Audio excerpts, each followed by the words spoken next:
brought to you by Palvi Agrico. आता शेतीसाठी जे काही लागणार ते घरपोच मिळणार, तेही मोबाईलच्या एका क्लिकवर.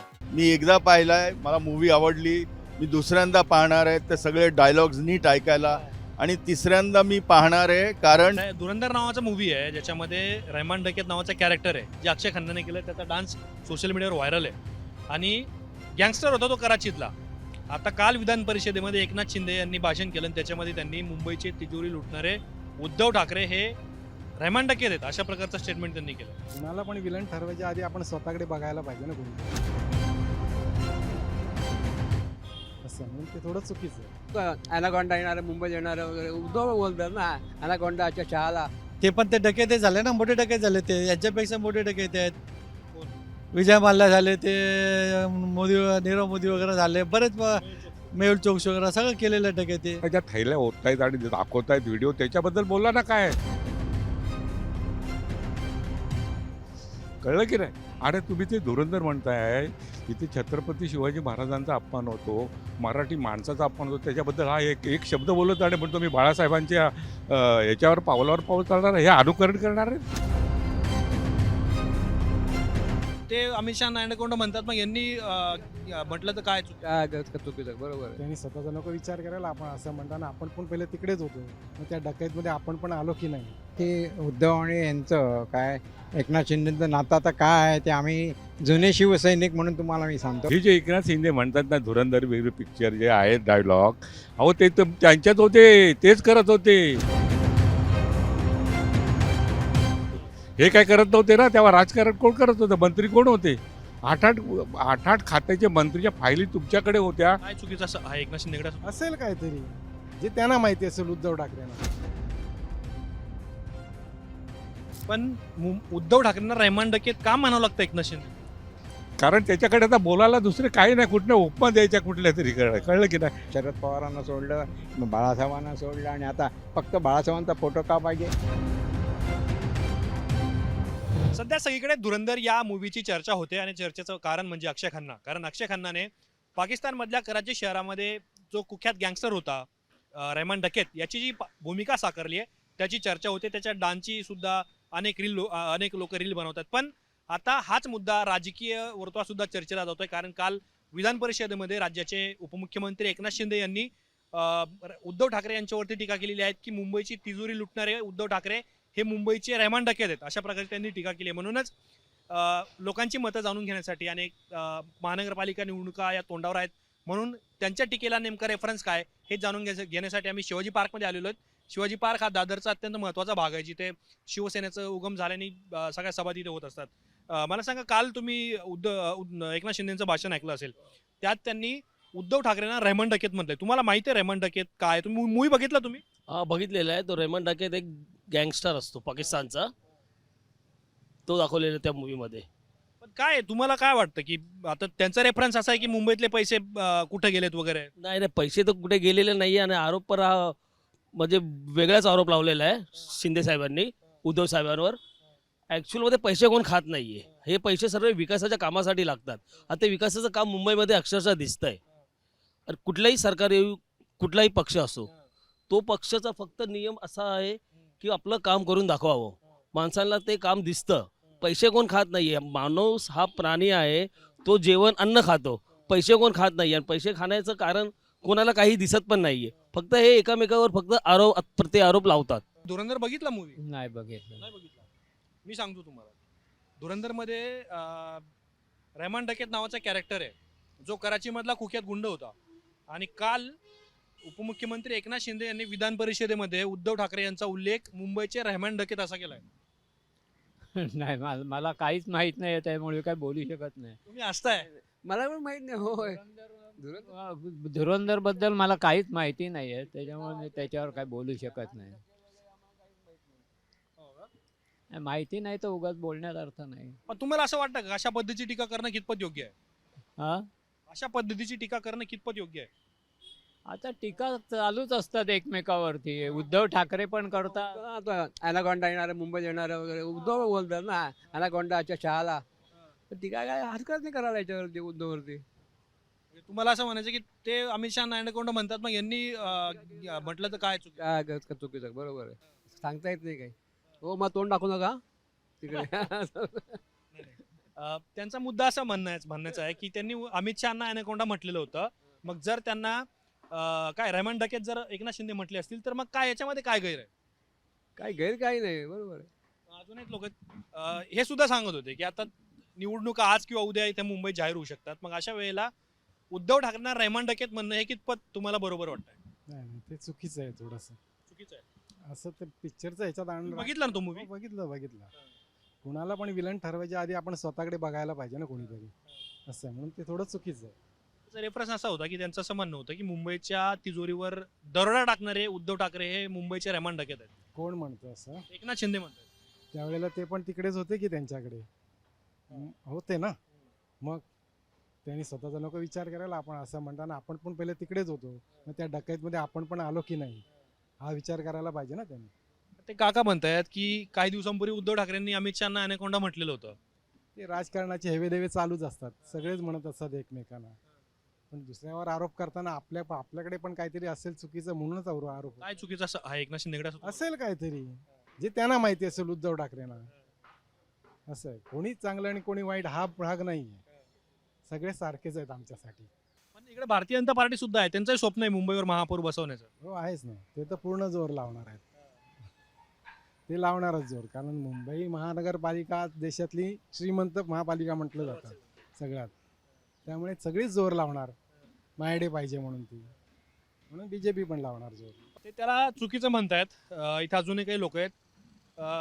तुम्ही ऐकला मूवी बघितला तुम्ही? नाही बघितलं ना आम्ही बघितलं. मी सांगतो तुम्हाला. धुरंधर नावाचा मूवी आहे ज्याच्यामध्ये रेहमान डकेत नावाचा कॅरेक्टर आहे, जे अक्षय खन्नाने केलं. त्याचा डान्स सोशल मीडियावर व्हायरल आहे आणि गँगस्टर होता तो कराचीतला. आता काल विधान परिषदेमध्ये एकनाथ शिंदे यांनी भाषण केलं आणि त्याच्यामध्ये त्यांनी मुंबईचे तिजोरी लुटणारे उद्धव ठाकरे हे रेहमान डकेत आहेत अशा प्रकारचं स्टेटमेंट त्यांनी केलं. नाही मग ते चुकीचे आहे ना, ते पण त्यांच्याकडनं ते बाहेर पडलेले आहेत. मग त्यांना बोलणं चुकीचं आहे. ते कसं चुकीचं आहे? ब्राह्मण डकेत आहे त्यांनाच माहिती आहे कोण आणि कोण नाही. ते आपल्या लोकांना कसा संबंध डकेत हा आरोप झाला ना. आरोप झाला ते. मग ते आरोप करणं पण ते चुकीचे आहे. तुम्ही पण त्याच राजकारणामधले लोक आहेत. मग राजकारण्याचा विरोध केला मग लोकांनी काय करायचं मग? पण ते काका पण म्हणत होते की ते अमित शहा अॅनाकोंडा म्हटले होते उद्धव ठाकरे, मग ते पण कुठं बरोबर होतं? तर जे केलं ते त्यांनाच माहिती आहे ना. ते तर मोठे लोक जे किती आता बरेच घोटाळा केलेले ते सगळं बाहेर पडायला, मग त्यांना कोण आणणार? ते पण ते डकेते झाले ना, मोठे डकेत झाले. ते यांच्यापेक्षा मोठे डकेते आहेत. कोण? विजय माल्या झाले, ते नीरव मोदी वगैरे झाले, बरेच मेहुल चोक्सी वगैरे सगळं केलेलं डकेते. मग त्यांना पण धरा ना तुम्ही, सगळ्यांना बाहेर काढा. तुम्हाला ब्लॅक मनी आणणार होते, अजून आणले नाही ब्लॅक मनी. त्यांना कोण वाचवतं असं तुम्हाला वाटतं? कोणतं राजकारणी असेल, अजून कोण असेल, ते बाकीचे कोणाला काय माहिती आहे? ते सगळं मिळून असतं ते त्यांच्या एकमेकांची. ते काका तुम्ही कुठून आलात? मी इथेच राहतो दादर. काय इंटरव्ह्यू वगैरे कुठचा आहे हा? कोण चॅनल? मुंबईचा आज तकचं मराठी आहे. अच्छा, काय कशा? काल ना विधान परिषदेमध्ये एकनाथ शिंदेनी भाषण केलं आणि त्याच्यामध्ये त्यांनी मुंबईच्या तिजोरीवर दरोडा टाकणारे उद्धव ठाकरे हे मुंबईचे रेहमान डकेत आहेत असं म्हटलंय. अच्छा, धुरंधर बघितला? मी सांगतो तुम्हाला. मी वाचलेलं आहे त्याच्याबद्दल. पण ऍक्च्युली आता परिस्थिती अशी आहे ना, म्हणजे तुम्ही स्पष्ट बोलताय, मला तुम्ही दाखवाल की नाही माहिती नाही. जसंच्या तसं दाखवेन, काही कापणार नाही. आज परिस्थिती अशी आहे की मी एका बाजूनी बोलल्यानंतर दुसऱ्या लोकांकडून मला काही फॅमिलीला वगैरे त्रास होऊ शकतो. त्यांच्या बाजूनी बोललं तर ह्यांच्याकडून. त्यामुळे आमची सामान्य माणसाची अशी परिस्थिती आहे की कुठे काहीही भाष्य करू नये. थकलेले आहोत आम्ही. जे काय आहे ते दिसतच. कोण त्रास देतो तुम्हाला? कुणाच्या विरोधात बोलल्यावर? कोणाच्याच विरुद्ध मी बोलणार नाही, कारण मला तेवढं धैर्य नाही. माझी फॅमिली आहे, मुलगा आहे, बायको आहे. बरं मला सांगा, I cannot say anything about any political party. मी थोडं वेगळ्या पद्धतीने विचारतो. तुम्ही रेहमान डकेत बद्दल विचारलं. कराची मधला प्रसिद्ध गँगस्टर ज्याला पोलिसांनी एन्काउंटर मध्ये मारलं. आता आज हिंसाचारी पिक्चर मी पाहत नाही. ॲनिमल एक होता, वाचलं, त्याच्यानंतर मी पाहिला नाही, कारण मला हिंसाचार, आय एम अगेन्स्ट दॅट. त्याचा रेफरन्स असा आहे, आज किंवा उद्या मुंबईमध्ये महानगरपालिकेची निवडणूक जाहीर होण्याची शक्यता आहे आणि या निवडणुकीमध्ये एकनाथ शिंदेसाठी जेवढी वर्चस्वाची लढाई आहे तेवढीच ती अस्तित्वाची लढाई उद्धव ठाकरेंच्यासाठी सुद्धा आहे. म्हणून असे आरोप केले जात आहेत का? अशा आरोपांचा काय रेफरन्स तुम्हाला नेमका का वाटतं? राजकारणामध्ये असे आरोप प्रत्यारोप होतच असतात. आज ही पार्टी सत्तेत आहे तर ती दुसरी बोलणार, ती जर सत्तेत असती तर ह्यांनी बोललं असतं. त्यामुळे ते हे होतच राहणार. तुम्ही धुरंधर मूवी बघितलाय? हो बघितला. त्याच्यामध्ये रेमन डकेत नावाचं पात्र आहे, त्याची हो. उपमा उद्धव ठाकरेंना एकनाथ शिंदेनी दिली आहे की हे मुंबईची तिजोरी लुटणारे रेमन डकेत आहेत. नाही, तो एक टोटली गुंड होता, हे पॉलिटिशियन आहेत. ते दोन्हीचं कम्पॅरिझन होत नाही ना. एकनाथ शिंदे असं का बोलतात उद्धव ठाकरे? ते एकनाथ शिंदेला माहिती आहे. मी धुरंधर मूवी बद्दल बोलू शकतो. मी एकदा पाहिलाय, मला मूवी आवडली. मी दुसऱ्यांदा पाहणार आहे, ते सगळे डायलॉग्स नीट ऐकायला. आणि तिसऱ्यांदा मी पाहणार आहे, कारण गल्फ कंट्रीजने बॅन केलेलं आहे. तर माझं एक तिकीटनी त्या गल्फ कंट्रीजले जे काही पैसे मिळणार नाही आहेत त्याची भरपाई हो. आणि काय विचारायचं असेल सांगा. पण आता मुंबईचं धुरंधर सुरू होणार आहे. आज किंवा उद्या निवडणुका जाहीर होतील. निवडणुका हे पॉलिटिक्स असतं, प्रत्येकाला त्यात मत व्यक्त करायचं असतं, ते बॅलॉट ठरवेन. मी माझं वैयक्तिक जे धुरंधर सिनेमाबद्दल आहे ते मी बोलू शकतो. काय म्हणत होता तुम्ही? हे जे निवडणुका तुम्ही म्हणताय ना, त्या निवडणुका या होणारच. ही प्रक्रिया आहे दर 5 वर्षांनी. पण मध्ये यांनी लांबवलेल्या आहेत या मिंदे सरकारनी. हे सगळं सरकार जे आहे ना, सगळं मिंदे सरकार आहे. ह्याच्यामध्ये ओरिजिनल भाजपचा काहीच अंश आहे, हे अंश नाही. Totally they are different from original. ते सगळे भाडोत्री. काँग्रेसवाले जरा काँग्रेसवाल्यांना शिवाय देते ते काँग्रेसवाल्याने घेतले, राष्ट्रवादीवाल्याने शिवाय देते राष्ट्रवादी त्यांचे पवित्र झाले. 70,000 कोटीचा करणारा माणूस 2 दिवसांनी पवित्र होतो, मशीनमध्ये घातलं. त्यांच्याकडे गेले सगळे होतात. हे जे एकनाथ शिंदे म्हणतात ना, धुरंधर वेगळे पिक्चर जे आहेत डायलॉग, अहो ते तर त्यांच्यात होते, तेच करत होते. हे काय करत नव्हते ना. तेव्हा राजकारण कोण करत होतं? मंत्री कोण होते? 8-8 खात्याचे मंत्रीच्या फायली तुमच्याकडे होत्या. आणि म्हणे आम्हाला काय पॉवर नसतात. तुम्हाला पॉवर नसतात, मंत्र्यांना पॉवर नसतात. मंत्र्यांना आता ज्या थैल्या होत आहेत आणि दाखवत आहेत व्हिडिओ, त्याच्याबद्दल बोला ना. काय कळलं की नाही? आणि तुम्ही ते धुरंधर म्हणताय, इथे छत्रपती शिवाजी महाराजांचा अपमान होतो, मराठी माणसाचा अपमान होतो. त्याच्याबद्दल हा एक शब्द बोलत आणि म्हणतो मी बाळासाहेबांच्या याच्यावर पावलावर पाऊल चालणार, हे अनुकरण करणार आहे. हां, उद्या जर हे झालं ना तर यांना भाजप असा फेकून देईल ना का विचारू नका. पण देवेंद्र फडणवीस तर म्हणतात महायुतीतून लढणार असं. ते म्हणू द्या, आपण मनातून नाही म्हणत. त्यांचे जे कार्यकर्ते आम्ही बघतो ना, ठाणा, कल्याण, बदलापूर वगैरे, Ambernath, they are totally against this fellow. Shivsena मिंदेंची सेना, त्यांना ते नको आहेत. त्यांचे ज्या ओरिजिनल कार्यकर्त्यांना तुम्ही बाजूला सारलेत आणि तुम्ही आलेल्या भाडोत्र्यांना तुम्ही हे देताय, तिकीटं देताय, पदकं देताय. ही कसली निवडणूक आहे? आता बघा ना, ज्या निवडणुका झाल्या बिनविरोध झाल्यात. कोण? बायको, बहीण, भाची, वहिनी, भाऊ, काका, हे काय निवडणुकात बिनविरोध होतात? कशा काय होतात? त्याची काय चौकशी नाही, काय नाही. कसलं चाललंय आपलं हे राजकारण? हे काय राजकारण बनायचं का? पण उद्धव ठाकरेंना रेहमान डकेत का म्हणावं लागतं एकनाथ शिंदे? कारण त्याच्याकडे आता बोलायला दुसरे काही नाही. कुठल्या उपमा द्यायच्या कुठल्या तरी, कळलं की नाही? त्याच्याकडे दुसरा कुठलाही विषय नाही आहे. कुठलाही विषय त्याच्याकडे नाही आहे. कळलं की नाही? त्याचे झाले दोन्हीकडनं त्याचे झाले. त्याचा तो गुरु आहे, तो फक्त तो आहे, दिल्लीला बसलेला आहे. बाकी त्याला हे नाही आहे. कळलं का? त्याला काय फडणवीसाबद्दल प्रेम नाही का कोणाबद्दल प्रेम नाही. त्याला आपली खुर्ची फक्त सांभाळायची, बाकी कोणाबद्दल प्रेम नाही त्याला. आणि महाराष्ट्राबद्दल तर त्याला अजिबातच राहिलं नाही. चिकार कमवून झालेलं आहे तो. आता आज किंवा उद्या निवडणुका जाहीर होतील. तुम्हाला ग्राउंडवरती लढाई कशी दिसते महानगरपालिकेची? महानगरपालिकेची दिसते ना, फुल सेटिंग आधीच लावलेलं आहे लोकांनी. फुल सेटिंग काय केलं नेमकं? त्यांच्या मशीन ज्या येणार आहेत त्या गुजरात MP येणार आहेत. का नाही? केरळहून घेत, कलकत्त्याकडून घेत, बाकीच्याकडून घेत. हे सगळं सेटिंग झालेलं आहे ऑलरेडी. पैशाचा नुसता खेळ चालू. तुम्ही बघताना थैला ओपन होत आहेत. हां, तुम्ही आता मीडियामध्ये आहात, तुम्ही यंगस्टर. थोरांच्या व्हिडिओबद्दल बोलतो. बरोबर आहे. या काही निवडणुका झाल्या, पहिल्या काही निवडणुका होत नव्हत्या. तुमच्यात जर एवढी सगळी मेजॉरिटी वगैरे आहे तर बस ओपन करून टाका ना सगळ्या निवडणुका. पण असं आहे ना की ही टीका एकनाथ शिंदे यांनीच केलेली नाही. काही दिवसांपूर्वी उद्धव ठाकरे यांनी अमित शहाना अँडाकोंडा म्हटलेलं होतं. पण ह्या टीका व्हायला पाहिजे काय तुम्हाला निवडणुकीत? तर आणि ह्या आहेत ना, त्याला काय अर्थ नाही आहे. उगाच काहीतरी हे द्यायचे असतात. मी त्यांनी दिलेलं म्हणून काय मी चांगलं म्हणणार नाही आहे. कळलं की नाही? ज्याने त्याने आपल्या पातळीने वावरलं पाहिजे. पण ह्या लोकांनी सगळ्याच पातळ्या सोडलेल्या आहेत. तुम्ही बघा ना, सगळ्याच पातळ्या सोडलेल्या आहेत. वैचारिक पातळी सोडली आहे, पैशाची सोडली आहे, ह्यांना जनतेचे काही पडले नाहीत प्रश्न कुठल्या. आता हे जे झालं आहे विधान भवन आणि विधान परिषद, आता भाजप दिल्ली गव्हर्नमेंट जेव्हा होतं 70 मधले 67 सीट आपने जिंकल्या होत्या, तरी केजरीवालने 3 सीट असताना भाजपला विरोधी पद दिलं. हे तुम्हाला मान्य आहे? आता ह्या इकडे देत नाही, तुम्हाला मान्य आहे? विरोधी पद देत का नाही तुम्ही ह्याला? पण शिंदे आणि फडणवीस तर म्हणतात हा अधिकार अध्यक्षांच्या सभापतींच्या कसला सभापती आणि अध्यक्ष? तुमच्याच खिशातले अध्यक्ष आणि सभापती आहेत. तुम्ही आयोग देऊ शकत नाही, सुप्रीम कोर्ट हे करू शकत नाही इंटरफेअर. हे उगाच दिखावा आहे हो, काही नाही. हे सगळे त्यांचेच बगल बच्चे आहेत आणि त्यांचीच पेरलेली माणसं आहेत, त्यांनीच अपॉइंट केलेली माणसं आहेत. मला सांगा, असं आयोगाच्या आत्तापर्यंत निवडणूक आयोजक कमिशनर ती जी कमिटी होती त्याच्यामध्ये चीफ जस्टिसचा समावेश आहे. त्यावेळेला त्यांनी ते चीफ जस्टिस का काढला? त्यांनी काय काय या गोष्टी या लोकांना केल्यात ना, इतक्या हे केलेल्या आहेत ना, लोकांना पटत नाही आहेत. आणि मी सांगतो एक दिवस असा उजाडणार आहे, नेपाळपेक्षा आपल्याकडे हालत बुरी होणार आहे. तुम्ही अनेक निवडणुका बघितल्या असतील मुंबई महानगरपालिकेच्या. नुसतं बघितल्या नाहीत, मी निवडणुकीचं याचं कामं केले, सगळी बूथवर कामं केले, आतमध्ये म्युन्सिपाल्टी केले, महानगरपालिका केल्या, लोकसभा केल्या, सगळ्यांची नावं घेऊन मी सांगतो कुठे कुठे. मुंबईबद्दल चर्चा सुरू आहे. मी तिथं बॅनर बघितलं की आता राज ठाकरे पण बोललेत की मराठी माणसासाठी मुंबई महानगरपालिका शेवटची निवडणूक आहे. तर मुंबईची अस्मिता पुन्हा एकदा जागा करण्याचा प्रयत्न होतोय, व्हायलाच पाहिजे.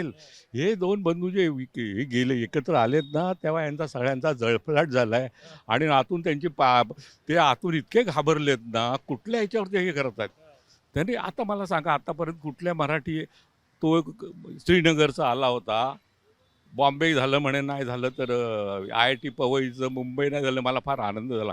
या लोकांनी एकतरी शब्द काढलाय, भाजपवाल्यांनी, मेंदे सरकारनी, अजितदादांनी. कोणी बोलले त्याच्याबद्दल? काय नाही बोललेत. कोणी येतो काय करतो, घाटकोपरची भाषा म्हणे मराठी नाही आहे. पूर्वी असे कधी होते का? एवढी डेअरिंग कोणी केलं होतं का? कोणाच्या ह्याच्यात महाराष्ट्र माणसाला शिवी द्यायची का काय करायची, कोणाच्या दम नव्हता. पण आता एकत्र आल्यामुळे त्यांचे सगळे पाचवाचे धारण बसलेले आहे. मी म्हणतो मेजॉरिटीने आले तरी झाले, पण आपला मराठी माणूस हा उभा राहायला पाहिजे आणि सगळ्यांनी मतं दिली पाहिजेत. मुंबईत सगळ्या लोकांना राहण्याचा अधिकार आहे, मग प्रॉब्लेम कुठे होतोय नेमकं तेच होतोय. जिथे आता खाण्यावर मग प्रॉब्लेम कुठे होतोय? हे जे रेट हे वाढवले तर ह्याने वाढवलं. काही सोसायट्यांमध्ये मराठी माणसाला एंट्रीच दिली जात नाहीये. तुम्ही महाराष्ट्रीयन आहात, तुम्ही खाता, तुम्ही घाणेरडे आहात, असे आरोप केले जातात. एवढं त्यांचं कुठे झालंय असं? हो, किती ठिकाणी झालंय. मुलुंडला झालंय, घाटकोपरला झालंय. तुम्ही घाण करता, हे करता.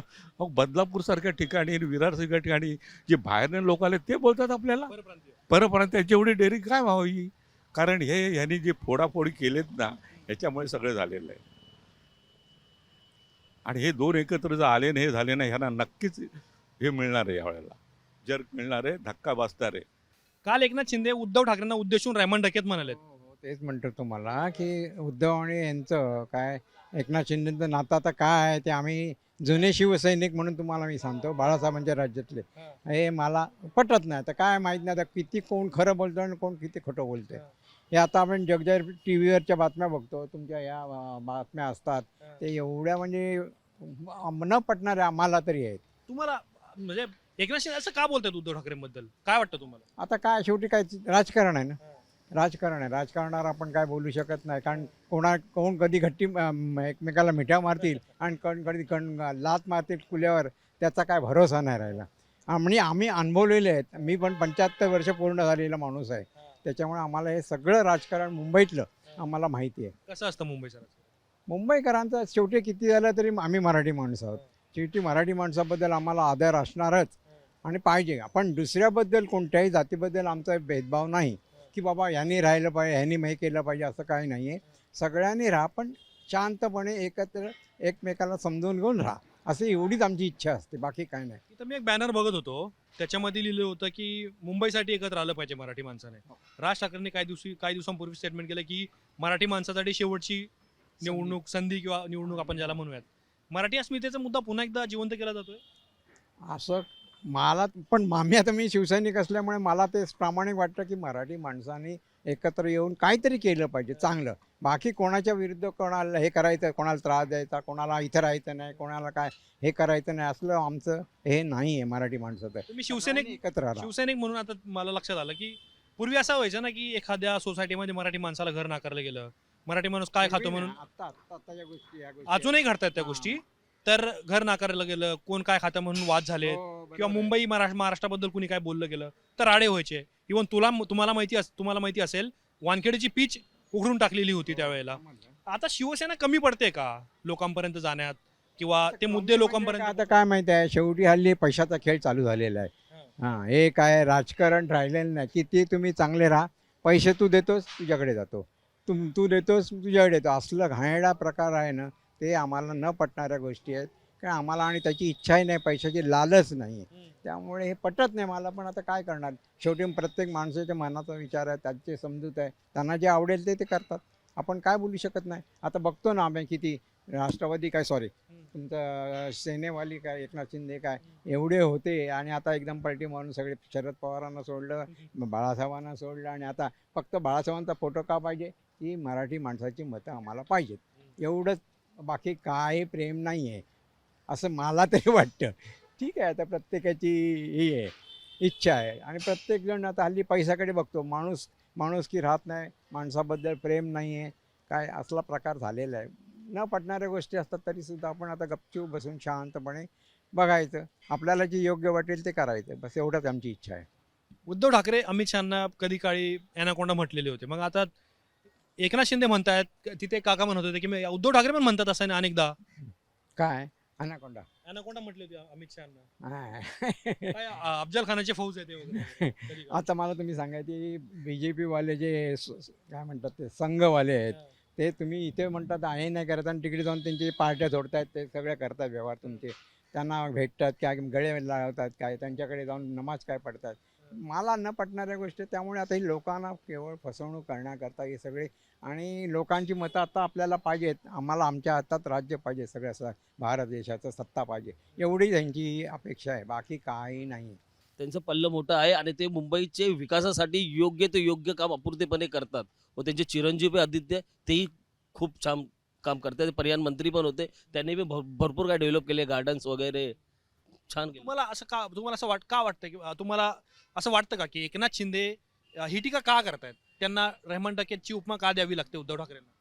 बघा ॲक्च्युली आता असं माझ्या मनातलं असलं फिलिंग आहे ना, एकनाथ शिंदे आहे ना, ह्यांचा शेअर जातो थोडा डाऊन होत चालला आहे. ते मार्केटमध्ये ते क्रिएट करण्यासाठी आहे ना, कोणावरही टीकावरून आकर्षण केंद्रित करतात ते. तुम्हाला असं का वाटतं की एकनाथ शिंदेचं काय मार्केट डाऊन होत आहे? बघा ॲक्च्युली त्यांना पहिले त्यांनी पक्ष फोडल्यानंतर 40 MLA गेले तिकडे, त्यानंतर मुख्यमंत्रीपद भेटलं, पण त्यानंतर पुन्हा त्यांना मुख्यमंत्री व्हायचं होतं, पण त्यांना योग्य झालं नाही, पुन्हा उपमुख्यमंत्री ते झाले. ह्या ठिकाणी ते तर चुकीचे आहे, ते रमण डकेत बोलणं ते चुकीचे आहे. ते सगळ्या डकेती ते आहेत, कोण राजकारणात ते इमानदारी नाही. तर बहुतांश नागरिक असे आहेत ज्यांचं म्हणणं असं आहे की अशा पद्धतीची टीका करायला नको होती. पण एक काका होते त्यांचं असं म्हणणं होतं की जर एकनाथ शिंदे उद्धव ठाकरेंना रहमान डकेत म्हटले असतील तर मग कधी काळी उद्धव ठाकरे हे सुद्धा अमित शहाना ॲनाकोंडा म्हटलेले होते.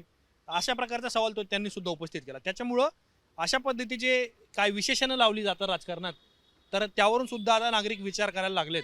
मुंबई महानगरपालिकेची निवडणूक ही आज उद्या किंवा परवा 1-2 दिवसामध्ये जाहीर होण्याची शक्यता आहे, आणि ती निवडणूक जाहीर होण्यापूर्वीच एकनाथ शिंदे यांनी वातावरण टाकून टाकलेलं आहे. त्यामुळं शिवसेना विरुद्ध शिवसेना अशा प्रकारची लढाई ही मुंबईमध्ये होताना आपल्याला पाहायला मिळू शकते.